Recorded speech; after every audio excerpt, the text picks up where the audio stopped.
সংগ্রামী শুভেচ্ছা, সংগ্রামী সালাম।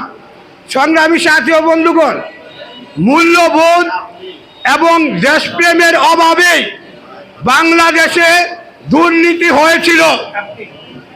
কারণ শেখ হাসিনার দেশের প্রতি কোনো মূল্যবোধ ছিল না, শেখ হাসিনার দেশের প্রতি কোনো দেশপ্রেম ছিল না, যেমন ছিল না শেখ মুজিবুর রহমানের।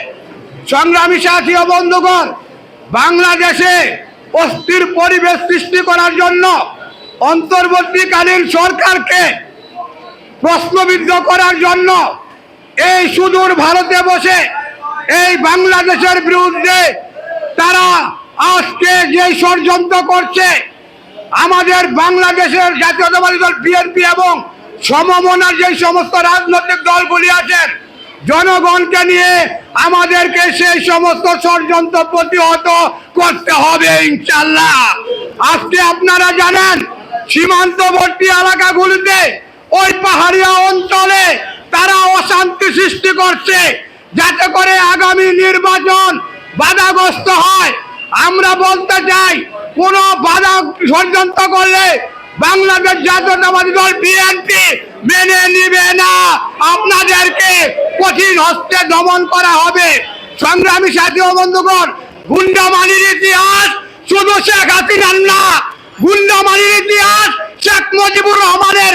সংসদের চেয়ার স্পিকারকে মেরেছিলেন, মনে আছে নিশ্চয় আপনাদের। সিরাজ শিকদারকে হত্যা করে বলেছিলেন, আজকে কোথায় সিরাজ শিকদার?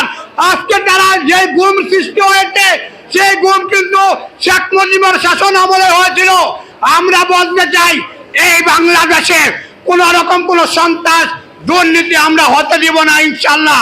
আগামী নির্বাচনে আপনাদের স্বতঃস্ফূর্ত অংশগ্রহণ, মানুষকে ঐক্যবদ্ধ করে, মানুষের মন জয় করে, মানুষের কাঁধে কাঁধ মিলিয়ে আপনারা নির্বাচনে অংশগ্রহণ করবেন ইনশাআল্লাহ। আগামীতে বাংলাদেশ জাতীয়তাবাদী দল বিএনপি সরকার গঠন করে একটি সফল রাষ্ট্র গঠন করবে বলে আমরা দৃঢ়ভাবে বিশ্বাস করি। ধন্যবাদ সবাইকে। বাংলাদেশ জাতীয়তাবাদী দল জিন্দাবাদ। শহীদ রাষ্ট্রপতি জিয়াউর রহমান অমর হোক। আগামী দেশনেত্রী বেগম খালেদা জিয়া জিন্দাবাদ। আগামী রাষ্ট্রনায়ক আমাদের প্রাণপ্রিয় নেতা তারেক রহমান বীরের বেশে আসবে ফিরে বাংলাদেশে। ধন্যবাদ সবাইকে।